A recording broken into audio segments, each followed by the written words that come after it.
एक नारी शक्ति की कहानी है।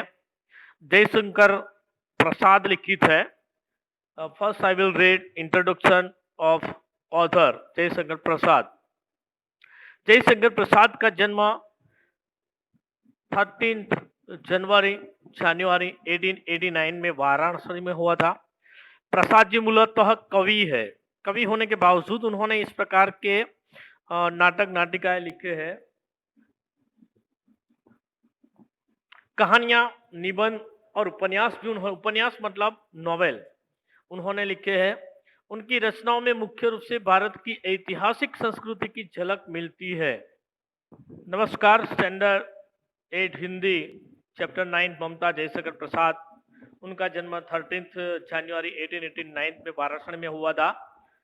यह कुछ देर से आ रहे विद्यार्थियों के लिए फिर से एक बार। प्रसाद जी मूलतः कवि है। उन्होंने नाटक, कहानियां, निबंध और उपन्यास लिखे। उपन्यास मतलब नॉवेल लिखे हैं। उनकी रचनाओं में मुख्य रूप से भारत की ऐतिहासिक संस्कृति की झलक मिलती है। ऐतिहासिक मतलब हिस्टोरिकल, संस्कृति मतलब कल्चर। उनके प्रमुख नाटक है चंद्रगुप्त, स्कंदगुप्त, ध्रुवस्वामिनी, कामायनी। कामायनी उनका प्रसिद्ध महाकाव्य है।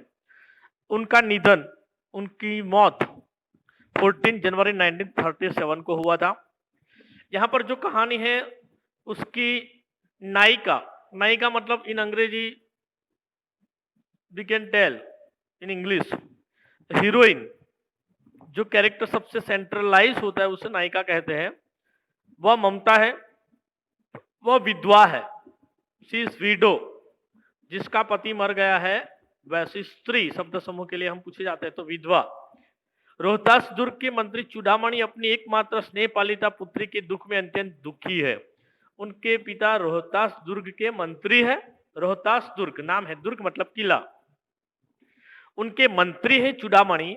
उनकी एकमात्र प्यार से पाली हुई स्नेह पालिता पुत्री के दुख से अत्यंत दुखी है, क्योंकि जिस लड़की के पति का यौवन अवस्था में मर जाना उसके पिता को दुख देता है। वे उसका भविष्य सुरक्षित करने के प्रयास करते हैं, किंतु पिता द्वारा भिजवा गए स्वर्ण उपहारों को ममता लौटा देती है। पिता चाहते हैं कि अपनी बेटी को कुछ दे। अक्सर आए दिन रक्षाबंधन हो या भाई दूज हो या कोई भी हमारे यहाँ अवसर हो या प्रसंग हो, लड़की शादीशुदा होती है तो उसके माता पिता कुछ न कुछ उसे देते रहते हैं। उनकी इच्छा होती है कि मेरे लड़की सुखी रहे, और इस देने की माता पिता की भावना के कारण आज दहेज प्रथा अमल में आ गए है, डाउरी सिस्टम। तो इसका गवर्नमेंट ने विरोध किया है और वह कानूनी गलत है। तो चूड़ामणि अपने प्यार से अपनी लड़की ममता को कुछ देना चाहता है, लेकिन ममता वह सोने चांदी के गहनों को लौटा देती है। उसके पिता चाहते हैं कि मेरी लड़की आने वाली जिंदगी विधवा है, अकेली है, तो इन धन दौलत के सहारे जिए। अचानक पठान सैनिक जो रोहदास दुर्ग पर हमला कर देते हैं और चूड़ामणि जो ममता, जो इस कहानी की नायिका है, स्त्री है, उसके पिता पर हमला कर देते हैं और वह वहां से भाग चलती है। वह काशी के उत्तर में एक जगह चली जाती है और वहां पर अपनी जवानी में, अपनी यौवन अवस्था में चली जाती है। बुढ़ापे तक वहीं अंधेरी झोपड़ी में रहती है और वहां पर एक मुगल शासक, जिन जिन मुगलों ने उसके पिता को मार डाला था, वह आता है। वह रात को आता है। बूढ़ी हो चुकी है ममता, 17 इयर्स की हो चली है। वह हुमायूं था जो मुगल शासक था, उसको अंधेरे में या किसी दुश्मनों की वजह से वहां आया है, वह पनाह देती है और रात को वहां रहता है। और वह रात को रहता है, फिर जिस बूढ़ी स्त्री ममता ने उसे सहारा दिया है, वहां पर वह जाकर एक मंदिर बनाता है और शिलालेख पर सातों देश का राजा नरेश यानी राजा हुमायूं और उसका पुत्र अकबर, दोनों के नाम इस मॉन्यूमेंट्स पर, स्मारक पर लिखे जाते हैं। और ममता का कहीं नामो निशान नहीं होता है। अब शुरुआत होती है पहले पैराग्राफ से। अब देखिए पेज नंबर 58।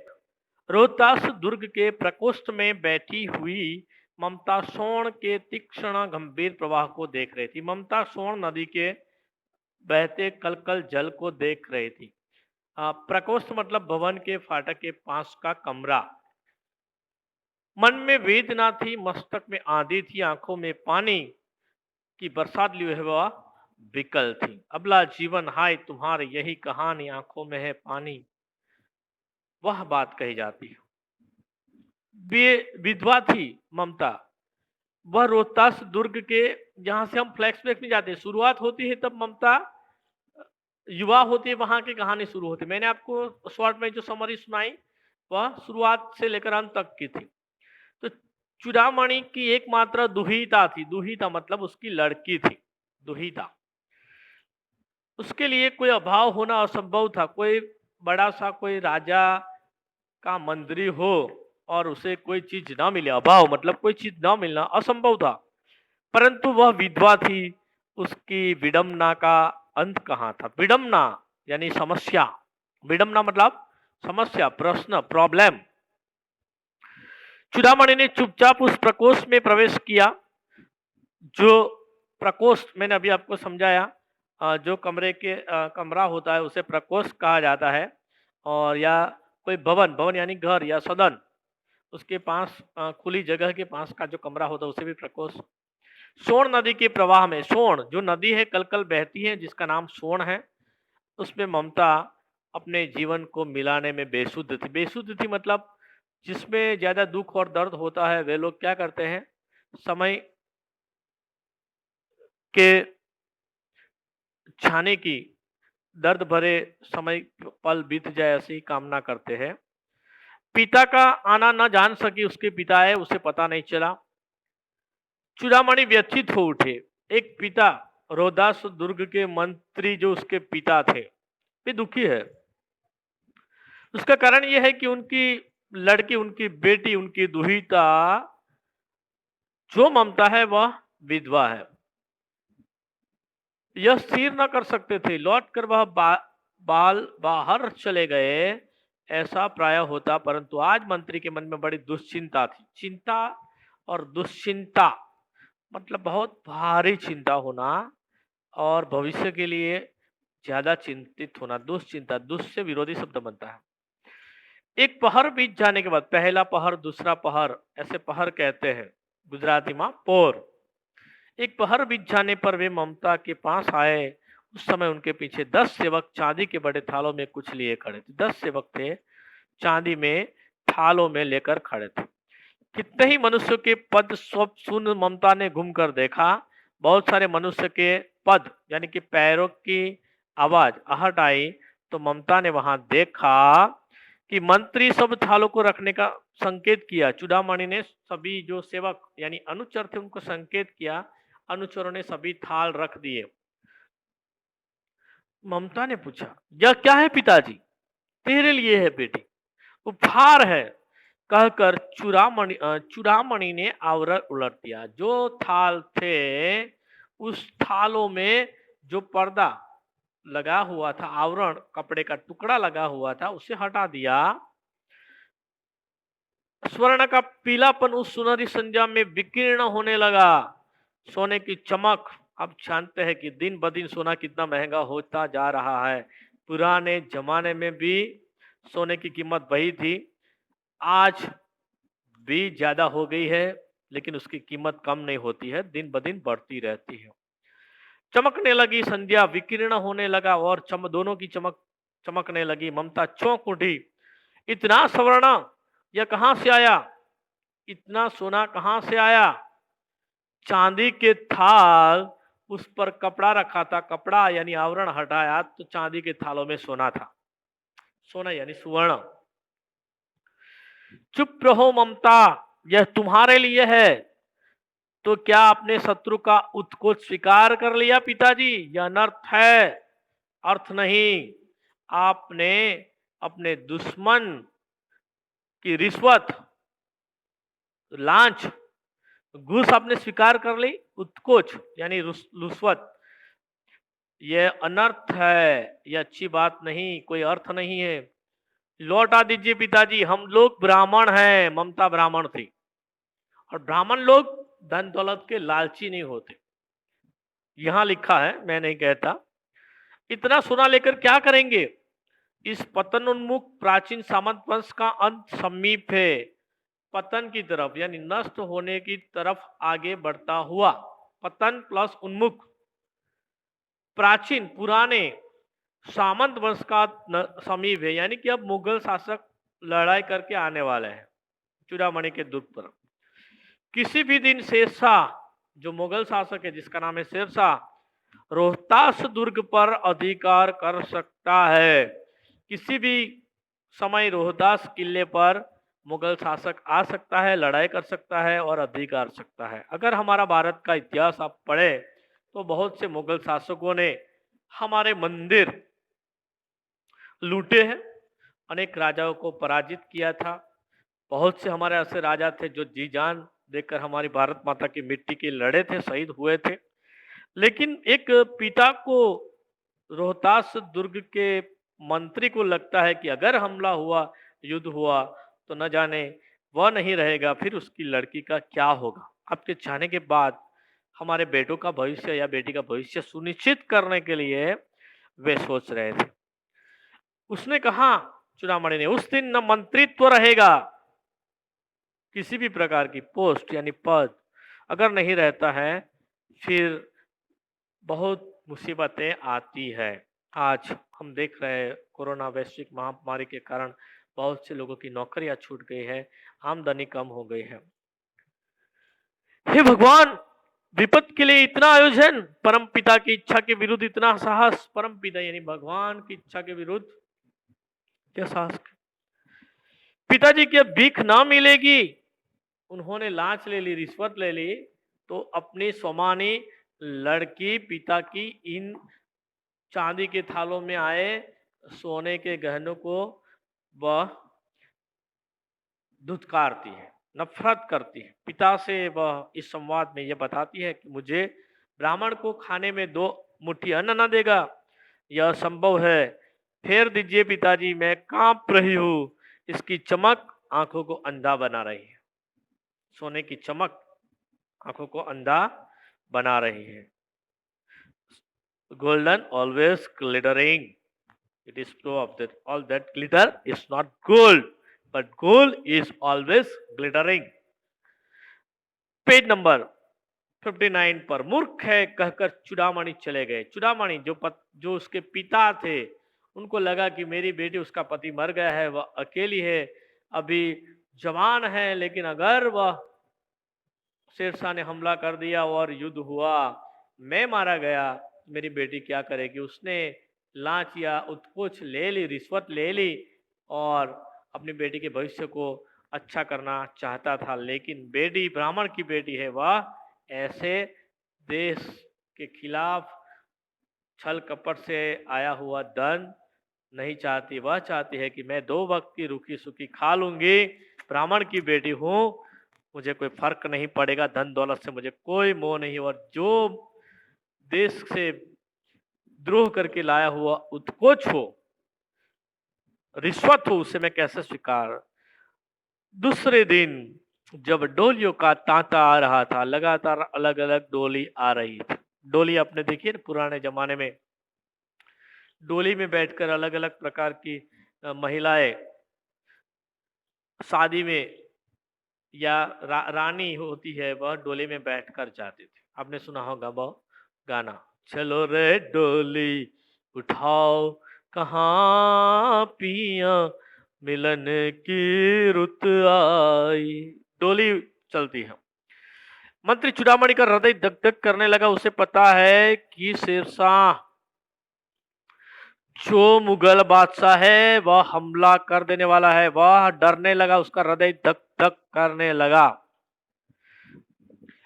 हाँ, किसी की आवाज आ रही है? Any problem? No need to speak, recording is continue. वे अपने को रोक ना सके। उन्होंने जाकर रोहतास दुर्ग के तोरण पर डोलियों का आवरण खुलवाना चाहा। पठानों ने कहा यह महिलाओं का अपमान है। रोहतास दुर्ग के तोरण पर डोलियों का आवरण खुलवाना चाहा। पठानों ने कहा यह महिलाओं का अपमान करना है। बात बढ़ गई, तलवारें खींची, मंत्री वहीं मारे गए। पठान और चूड़ामणि के मंत्री सामंत वंश दोनों के बीच में लड़ाई भिड़ गई। राजा रानी और को सब छल्ली शेरशाह के हाथ पड़े।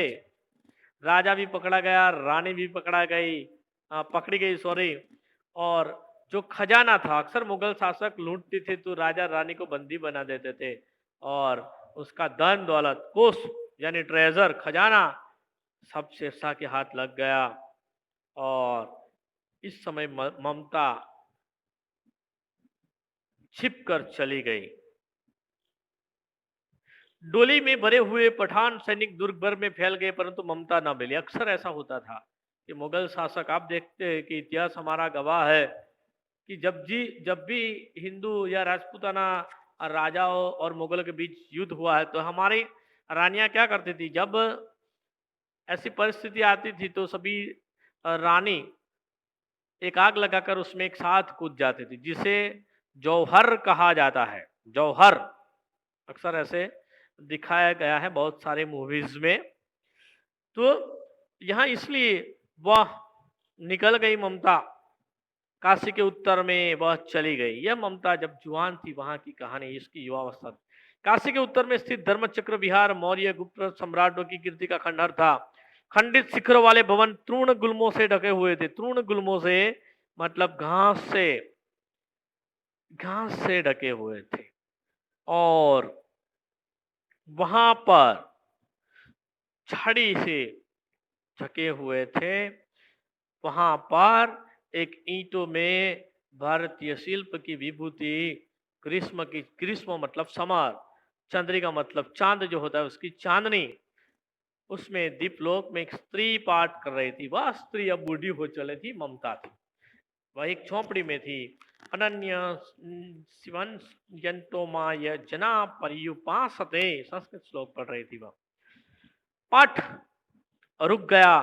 एक भीषण और हताश आकृति दीपक के मंद प्रकाश में सामने खड़ी थी।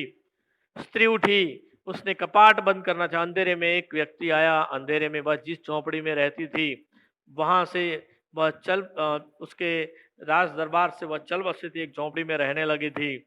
उसका दरवाजा बंद था। झोपड़ी का झाड़ी के पास तृण गुल्मों से बनी, तृण यानी घास से बनी हुई एक झोपड़ी थी। उसका कपाट यानी दरवाजा बंद था। अचानक एक व्यक्ति रात को आता है और कहता है कि मुझे आश्रय चाहिए। जो ममता थी उसने कहा तुम कौन हो? उसने कहा मैं मुगल हूं, चौसा युद्ध में शेरशाह से विपन्न होकर रक्षा चाहता हूं। अंडरलाइन कीजिए, चौसा का जो युद्ध हुआ था उसमें जो शेरशाह था वह वहां से डर कर हार कर अपनी जान बचाने के लिए भाग निकला था। और वह मुगल था, वही मुगल था जिसने उसके पिता और उसके राजा रानी के साथ युद्ध किया था और बहुत से लोगों को मार डाला था। उसके पिता को भी मार दिया। मुगल था, वह रात को आया। अगर वह चाहती तो समझ जाती कि यह मुगल है जिसने हमारे पूरे सावंत वंश को मार डाला है, जिसने मेरे पिता चूड़ामणि मंत्री चूड़ामणि को मार डाला है, उनके राजा रानी को मार डाला है, हमारे अनेक सैनिकों का नरसंहार किया है। ऐसे व्यक्ति को वह रात को शरणागत नहीं देती। वह बूढ़ी हो चुकी थी, 17 इयर्स की हो चुकी थी। क्या शेरशाह? स्त्री ने अपने होठ काट लिए। होठ काट लेना मतलब इस प्रकार से यहां उसे पता चला कि यह तो एक मुगल है। हाँ माता, परंतु तुम भी वैसे ही क्रूर हो, वही भीषण रक्त की प्यास, वही निष्ठुर प्रतिबिंब तुम्हारे मुख पर भी है। सैनिक, मेरी कुटी में स्थान नहीं, जाओ कहीं दूसरा आश्रय खोज लो। उसने वही कहा कि तुम वही क्रूर व्यक्ति हो, तुम्हें भी लहू की प्यास है, तुम वही निष्ठुर हो, यू आर वेरी क्रूअल। और तुम्हारे मुख पर भी वही सैनिक, मेरी झोपड़ी में तेरा स्थान नहीं, कहीं दूसरी जगह आश्रय खोजो, क्योंकि वहां उसके पीछे दुश्मन पड़े थे और इसलिए वह मुगल शेरशाह से लड़कर आया था। गला सूख रहा था, मेरे सभी साथी छूट गए हैं, मेरे अश्व यानी मेरे घोड़े गिर गए हैं, इतना थका हूं। इतना कहते कहते वह व्यक्ति दम से बैठ गया। उसके सामने पूरा ब्रह्मांड घूमने लगा और मुगल के प्राणों की रक्षा हुई। और स्त्री ने सोचा यहाँ विपत्ति से कहां से आई। स्त्री फिर भी ममता थी, उसने उसके प्राणों की रक्षा की। वह सोचने लगी कि ये सब दया के पात्र नहीं है, मेरे पिता के वध करने वाले यही आत्यायी आतंकवादी, बहुत ही क्रूर, जिन्होंने हमारे हिंदुओं की हत्या की है। द्रुणा से उसका मन विरक्त हो गया, वैरागी हो गया। स्वस्थ होकर वह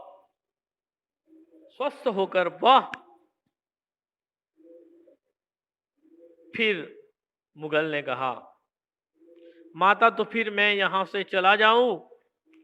स्त्री विचार कर रही थी, मैं ब्राह्मणी हूं। देखो स्त्री, नारी शक्ति, उसके पिता को चूड़ामणि को मार डाला है इन मुगलों ने, उसके राजा रानी को मार डाला है, बहुत सी नरसंहार किया है, लेकिन उसने कहा मैं ब्राह्मण हूं। ब्राह्मण का यह धर्म है। पुराने जमाने के ब्राह्मण इस प्रकार से अपनी नारी शक्ति का प्रतिनिधित्व करते थे। मुझे तो अपना धर्म, अतिथि देव के सत्कार का पालन करना चाहिए, परंतु यहाँ नहीं। वे ये सब दया के पात्र नहीं, परंतु दया तो नहीं, कर्तव्य करना है। तब मुगल अपनी तलवार टेक कर उठ खड़ा हुआ। ममता ने कहा, कहाँ आश्चर्य है कि तुम भी छल न करो, ठहरो। छल नहीं, तब नहीं स्त्री जाता हूं। तैमूर का वंशधर स्त्री से छल करेगा? तैमूर वंश चाहता हूं भाग्य का खेल। उसने कहा तुम भी छल कपट कर सकते हो। वह उसे आश्रय देती है।